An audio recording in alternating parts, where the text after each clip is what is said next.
Hello, this is Eric. And I'm Tiffany. We are Terrific Pace Gaming, and we are with... Just Got Played. And today we're going to be unboxing Black Angel. Black Angel is a game by Sébastien Desjardins, Xavier Georges, and Alain Orban. This is made by Pearl Games, and the artwork is by Ian O'Toole. And unless you're very new to the hobby, you will recognize Ian O'Toole. He does very good art for very many games. And what do we got for the statistics here?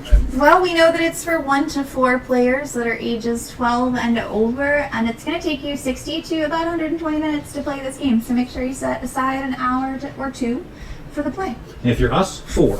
Yeah, and then 2 for the teach. Right, and a couple for the teach. You can see this is the back or the bottom of the board. This was actually a gift to us from our friends. Thank you, Priscilla and Kyle. But it was also purchased at our friendly local game store. Get your fun on. Get your fun. I'm going to give you a very brief synopsis of what's going on here.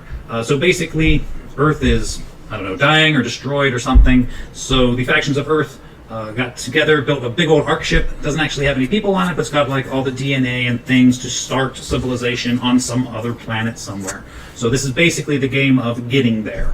All right, and in this game, everybody plays a different AI on the same ship to see which AI has the privilege of guiding them once they get to the planet. I see. Which sounds absolutely ridiculous until I heard somebody talk about it one time, and like, doesn't that just sound like what Earth would do? Yeah. Actually, that does sound what Earth would do. Let's all put our own in there and see what happens. Yeah. All right. This is a fairly big game. Fairly, I mean, you know, it's no ridiculous $400 Kickstarter. Right. Or it came off the shelf. Hefty. Yes, it is fairly hefty. Tell you right off the bat, I'm a big fan of the artwork. It's just beautiful. Nerd. Thank you. What do we got inside here? Right. So off the top, thank you, rulebook. All right, the rulebook seems to be as colorful as the rest of the game. Wow, you ain't kidding. I'll say. I see they've taken a page off of Dinosaur Island. Oh yeah. For the bright. Where's my slap bracelet? Hold on. Excellent. As you can see, there is a lot of writing. Rulebook's fairly standard. It's gloss paper. Nothing fancy, but it's also very good. You know, you can see this is a snapshot of what's going on in the game. I'm going to tell you this is probably heavier on the side of gaming, probably medium heavy, just guessing. Neither of us have actually played this game, but I've had my eye on it for a while and watched videos and things along the way until we actually were surprised and got it for Christmas. Yes. Indeed, for a year that we won't talk about. Right, my goodness. My goodness. So overall, we got looks like 16 pages in the rule book. There are some examples and whatnot, but there's a lot of writing in there too. So I'm sure it's a bit to learn as you go. Then an appendix for probably just about everything going on in the game. Oh, the little, yeah. Okay. And then we have some, looks like player reference cards. That's turn sequence and playwrights. Actions on the back. Just a little bit of history. This game is basically a spiritual successor to a game called Trois, which is one of my all-time favorites. It's a game of dice manipulation, well, more like dice drafting almost, except that you would have your own pool of dice, and then you could buy them off of the other player to use in different actions. So they incorporated a bit of that into this, but they also have a lot of other stuff going on in here as well. Was that an intentional thing? Like they were? Yeah, actually, it's I don't know if all 3 of the designers I mentioned worked on Trois, but this is the Trois designers. Gotcha. So this is your main board. It's fairly busy looking, but as you can see, there's only really a handful of places here.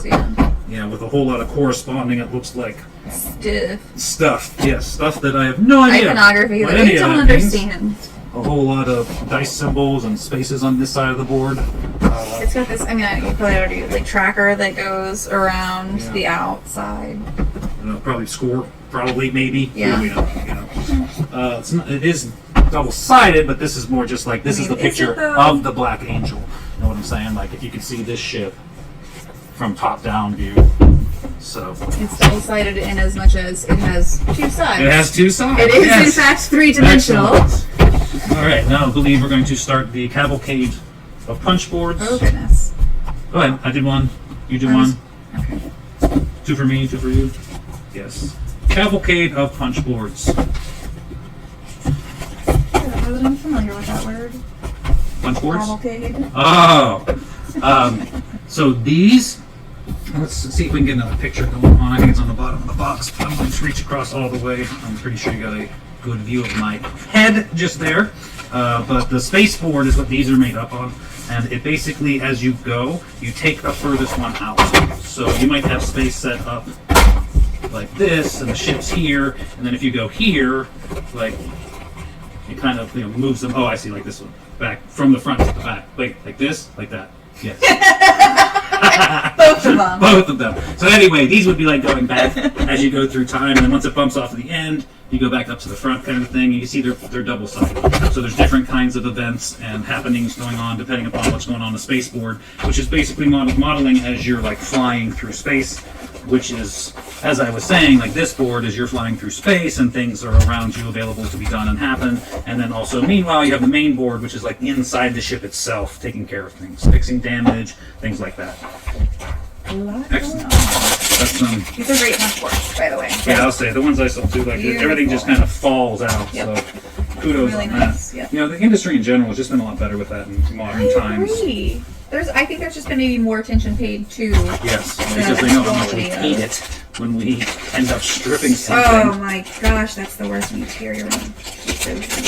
A big old bag of bags.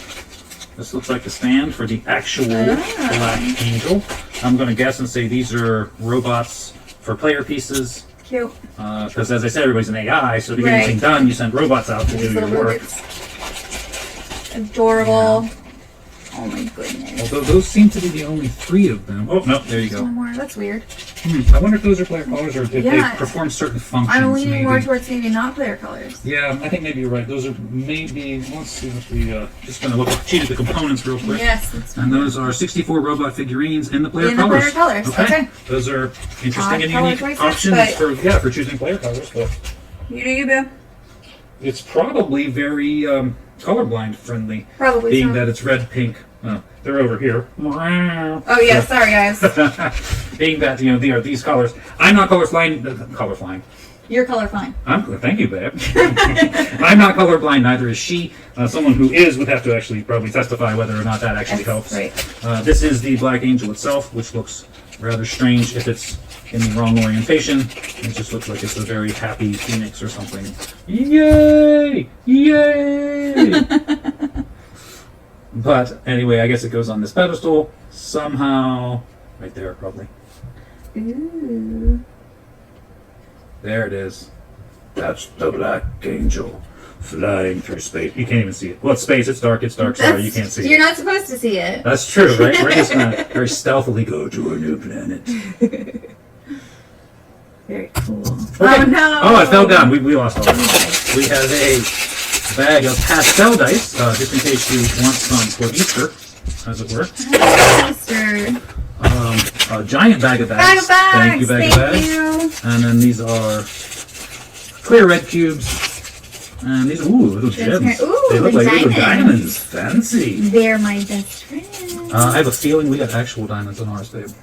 That's how much. This is a long cow like us. Oh my god, they are the best. It was real diamonds. That is amazing. It's fantastic. Wow, I think they love us more than we love them. These are little plastic, I don't know. What Markers do you call of them? some sort. Markers of some sort, yes. And then we have Cards. I got some open here. I have no idea what any of this means, but you see that they are cards. Oh, these are kind of cool. I don't know. There's this little circuit board. It's almost like a circuit, and you can't really see it because it's washed out. But there's a double arrow pointing that way. I don't know what that means. There's these 2 notches that are kind of indicated on here. You probably put these things. Yeah, that makes sense. On here somewhere. I got a lot of the same. I got the yellow, which Okay, so looks these to are be probably player decks. similar. No, but we don't have green player. Oh, that's true. There must be different functions of something going on. So we got green cards, green dice, blue cards, blue dice, yellow cards, yellow dice. 60 mission cards, 20 of each color. So apparently there's yellow missions, blue missions, and green missions. Okay, yeah. I don't know what these are. Those are probably cheat sheets of some kind. Just to be fair, kids, I'm right back here cheating and looking to see if I can find out what those cards These are. cards are. That one, right? Yep. 12 cards for Hal and the solitaire version. Oh, okay. That makes so sense. if you're playing solo, Now that we know what they are, they look exactly like that. Yeah, So. put those in there. And then we also have a whole bunch of Ravager cards. Ravagers are basically the space aliens that you go out and get, or they attack us or whatnot, and that's where earlier I was talking about damage and whatnot. So this is the Ravager deck. So if you go out and kick a hornet's nest, the hornets will come and find you. It's not a good idea. And these are the little spaceships. If I go outside the big spaceship, they're called just ships in the manual. But here we're gonna go a little bit longer just to see how cute this is. You can send your little robots out on these little ships, and that's how you get out to different spaces of the flight board. So, like the Black Angel itself, I believe, never leaves the center. Like, we're just going through space. But you get your little robot, and you get him a little ship, and you put him in the little ship. See? Adorable. And then he goes around and sees what's over here. Oh, look, a giant sea manatee with a very angry father, I guess. What? Sorry, I don't know. I don't know. All right, so basically, as you can see, we didn't check the bottom, make sure they weren't hiding anything from us yet. I know he did, but he's in his ship, He's so safe. Don't worry. he was flying already, kind of. Fine, that's true. Oh, I'm just checking. oh my gosh. Hey, look, there's all kinds of stuff underneath. There is so much stuff underneath that you just dumped in there. All right. Oh, beautiful. Well, we have a giant mess going on Wow, here. look what you've done. We've done, babe. What Look are you what we've doing? done. What are you proud of yourself? What do you mean? Now how are you supposed to... How am I supposed to what? Perfect. Wait. Okay, and that's Black Angel, everybody. Thank you for joining us. Thank you for joining us, and we'll see you next time. Black Angel.